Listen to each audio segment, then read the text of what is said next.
증권형 크라우드 펀딩에 대해 알아보겠습니다. 우리나라는 이 자본시장법 개정으로 온라인 소액 투자 중개업을 신설했는데요.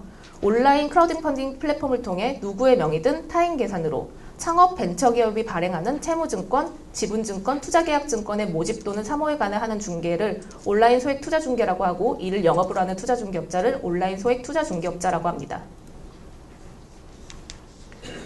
이렇게 온라인 소액 투자 중개업 규정을 신설하게 된 이유는 결국 수요가 존재했는데 이것을 제도에 편입했을 때 실익이 크기 때문인데요. 크라우드 펀딩은 이미 자금 조달 방식으로 자리를 잡았습니다. 아이디어만으로 투자 확보가 가능하고 비용도 절감되며 이것은 창업 장려하고 창업을 원하는 이 사회 분위기와도 맞아떨어졌고요. 또한 증권형 크라우드 펀딩에 대한 수요도 존재했는데요. 기존의 스타트업 펀딩은 벤처 캐피탈 위주로 그 투자를 받을 기회도 적고, 또한 투자자들은 고위험 투자를 기피하기 때문에 즉각적인 이익을 기대하고 장기적 관망이 좀 어렵습니다.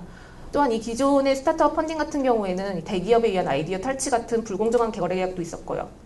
이에 반해서 스타트업 펀딩은 크라우드 펀딩을 통해서 투자 기회가 많아지고 아이디어만으로 평가받을 수 있고, 또한 실패하더라도 위험이 분산되며 투자 조건을 선 제시한다는 장점이 있었습니다.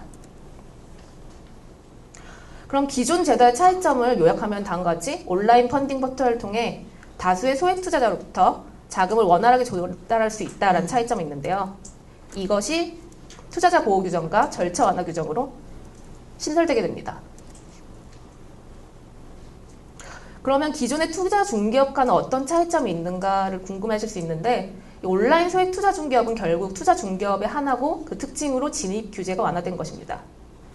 그것의 차이점을 요약하면 다음과 같은데요. 투자 중개업은 전체적인 금융 투자 상품을 다룰 수 있다면 온라인 소액 투자 중개업은 그 증권 중에 채무증권, 지분증권, 투자계약증권에 한정되고 그 영업행위도 모집 또는 사모에 관한 단순 중개로 제한된다는 차이점 등이 있습니다.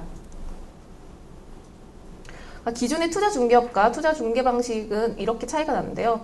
기존의 투자 중개업의 투자 중개 방식이 투자자가 증권사에게 계좌를 개설하고 청약금을 증권사에게 예치하는 그런 방식이었다면, 이 온라인 소액 투자 중개 방식은 투자자가 증권회사에 투자 계좌를 개설을 하지만 플랫폼에 청약을 주문하고, 또한 플랫폼이 아닌 예치기관 청약 증거를 예치하는 등 그 제도의 특성에 따른 차이점이 있습니다. 그러면은 기존의 집합 투자과는 또 어떤 차이점이 있느냐, 둘 다 다수 투자자가 예정돼 있고 펀드 용어를 사용하지 않느냐라는 궁금증이 있으실 수도 있는데요. 일단 기존의 집합 투자업은 투자자로부터 자금을 모아 운영하고 그 결과를 배분하는 투자라면, 온라인 소액 투자 중개업은 증권, 모집 또는 사모의 중개인 투자 중개라는 큰 차이점이 있습니다. 온라인 소액 투자 중개업자의 등록 요건인데요. 이것은 가지고 계신 자료에 의하면 128쪽에 나오고요. 제가 순서를 좀 바꿨습니다. 일단 온라인 소액 투자 중개업자의 등록 요건은 가장 중요한 것은 회사 형태와 자기 자본인데요. 그 상법상의 주식회사여야 되고, 외국의 온라인 소액 투자 중개업자라면 그 지점 등을 설치한 자여야 합니다. 또한 자기 자본은 5억 원 이상이 있어야 합니다. 그리고 이렇게 등록 신청을 하면은 금융위원회는 2개월 내에 이에 대한 결과를 통보하게 되어 있습니다. 등록 유지 요건은 등록 요건을 조금 완화했는데요. 이 붉은색으로 표시되어 있는 것이 완화된 요건입니다. 자기 자본은 최저 자기 자본의 70% 이상을 유지하고, 대주주 요건은 주주별로 차등되어 있지만 예를 들면 최근 5년간 최대 주주가 5억 원 이상의 벌금형 이상에 상당한 형사처벌을 받지 않을 것 등으로 완화되어 있습니다. 온라인 소액 투자 중개의 방법은 결국 온라인 크라우드 펀딩 플랫폼을 통할 것인데요. 이것을 요약해서 보면 홈페이지에 투자 정보를 올리고 이 투자 정보를 기반으로 의견을 서로 교환한 다음에 증권을 발행하게 됩니다.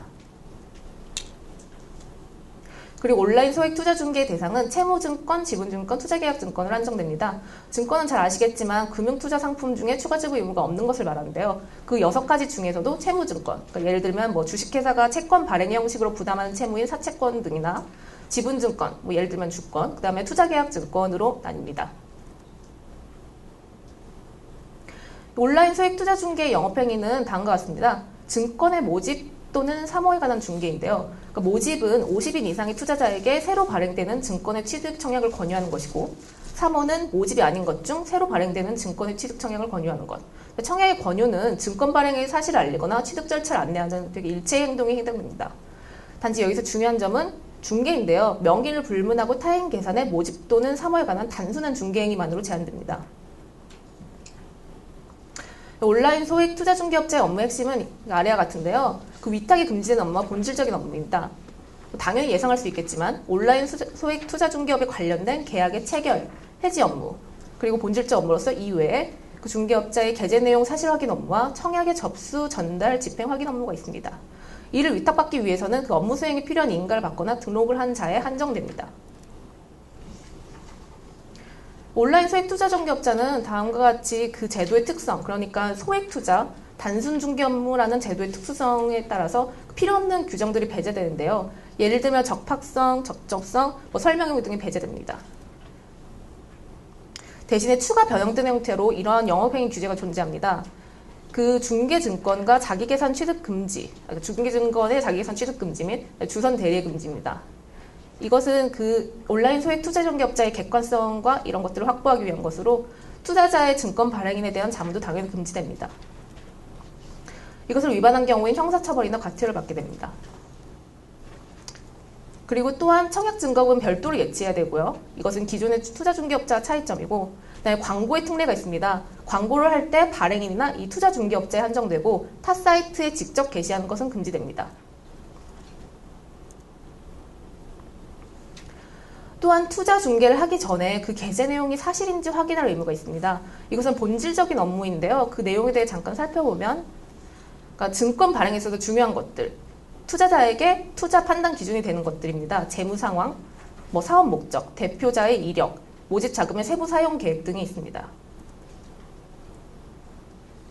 이제 발행인에 대해서 알아볼 건데요. 다들 아시겠지만 온라인 소액증권의 발행인은 그 범위가 제한됩니다.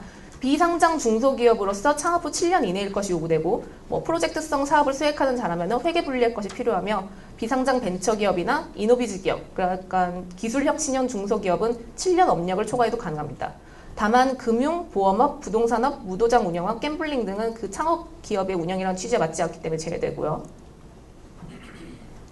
발행 한도가 제한된다는 특징이 있습니다. 연간 7억 원 이하여야 되는데 그 금액 계산은 해당 모집과 과거 1년간의 증권신고서 제출을 통한 모집 금액 그리고 소액 공모 금액을 모두 합산합니다. 다만 투자 한도에 제한이 없는 전문 투자자 등이 1년간 전매 제한 조치를 취한 가액은 제외됩니다.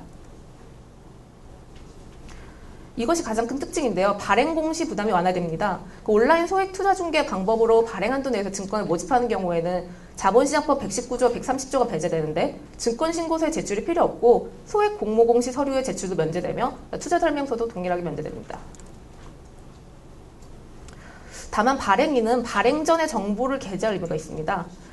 그 이유는 증권신고서나 소액 공모공시 서류가 제출이 면제되기 때문에 그 투자 판단의 정보를 게재할 필요성이 있기 때문이고요. 그 대상은 이전에 보셨던 것처럼 증권 발행 조건, 재무서류, 사업계획서 등이 있습니다. 그 시기는 모집 개시일 3일 전까지 게재를 해야 되고 이것을 게재하는 곳은 플랫폼 홈페이지가 됩니다. 그리고 이러한 정보를 바탕으로 의견을 서로 교환하고 증권을 발행할 것인지를 결정해야 됩니다.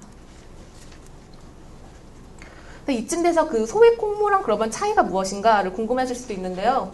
그 소액 공모란 10억 원 미만의 공모 시에 증권 신고서의 제출을 면제하는 것으로 공시서류를 간소화한 것인데요. 이것은 사실상 증권 발행 절차의 단순화에 가깝습니다. 그 차이점을 요약하면 다음과 같은데 보시면은 소액 공모에 비해서 온라인 소액 증권은 발행인의 자격, 중개업자 역할, 발행 한도, 1인당 투자 금액 등이 제한됩니다. 그렇다면 왜 온라인 소액 증권을 모집할 것인가? 이것이 무슨 장점이 있을까를 궁금하실 텐데요. 온라인 소액증권은 소액 공모 제도보다는 발행인의 부담을 완화하고 그다음에 그 모집 금액에 따라서 규제 수준을 차별하면서 우수한 아이디어를 갖고 있는 자금력이 부족한 신생 기업이 재무자료의 제출만으로 자금 모집이 가능하다는 장점이 있습니다. 그리고 결산 서류 제출 게재 의무도 상당히 간소화되어 있고요. 네, 이것은 온라인 소액증권 모집 특례로서 하나의 특징인데요. 조건 성취형 크라우드 펀딩 방식을 취하고 있습니다. 모집 예정 금액의 80%가 미달되는 경우에는 전체가 취소되게 되는데요.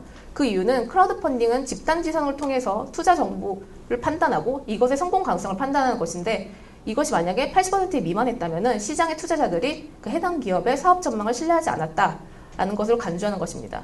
또한 사업 계획서를 제출하게 되어 있기 때문에 어차피 펀딩 제한 기업이 예정했던 사업 자금보다 부족하게 되기 때문입니다.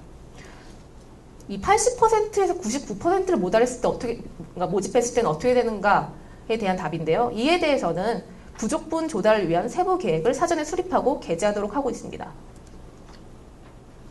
그렇다면 이제 초과 달성 시에는 어떻게 되는 것인가를 궁금해하실 수도 있는데요. 이 모집 예정 금액은 홈페이지 게재 사항입니다. 즉 이것이 변경된다면 그 총 모집 가액, 자금 사용 목적 등을 홈페이지에 게재해야 되고 이것은 즉시 정정할 것이 요구됩니다. 게재 정보는 최신성을 유지해야 되기 때문에 이것이 변경된 경우에는 청약기간 만료로부터 7일 이내에 청약기간이 연장되게 됩니다. 또한 모집 규모 변경으로 회계감사 의견이 요구되는 경우에는 이를 보완해야 되고 중개업자는 이렇게 변경된 내용이 사실인지를 확인할 의무가 있습니다. 이것이 방금 말씀드렸던 그 게재 정보의 최신성 유지 의무인데요. 그 중요 정보이기 때문에 즉시 정정할 것이 필요하고 그 내용은 증권 발행 조건이나 배정 기준일, 청약기관 등이 있습니다. 그리고 중요한 것은 이 발행인은 발행 종료 후에 모집 실적을 게재할 의무가 있고 결산 서류 게재 의무가 있다는 것과 발행인과 대주주는 증권 발행 후에 1년간은 보유 지분의 매도가 제한됩니다. 이것은 예외가 없고 이것을 위반한 경우에 과태료를 물게 되어 있습니다. 다만 이 과태료가 5천만 원 이하로 규정되어 있어서 실효성이 있을지는 좀 미지수로 보입니다.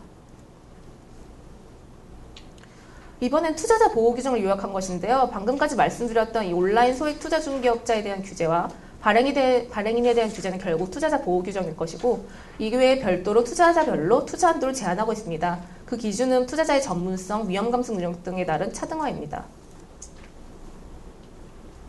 그 외에도 청약기간 만료 전까지 청약 처리가 가능하고 그다음에 2차 투자자를 보호하기 위해서 투자자 간에는 1년간 전매가 제한됩니다. 그러니까 2차 투자자는 1차 투자자에 비해서 발행기업에 대한 정보가 부족하고 또한 이 증권의 가치평가도 어렵기 때문인데요. 다만 전문 투자자에 대한 양도는 가능해서 벤처캐피탈 등의 증권을 매각해서 자금 회수하는 것이 가능할 것이죠. 그리고 우리나라의 이 크라우드 펀딩은 결국 미국의 Jumpstart Our Business Start App이라고 잡색이라고도 하는데요. 이것을 모델로 삼았는데 이것에 대해서는 요약해 본 것을 간단하게 보시면 될 것 같습니다.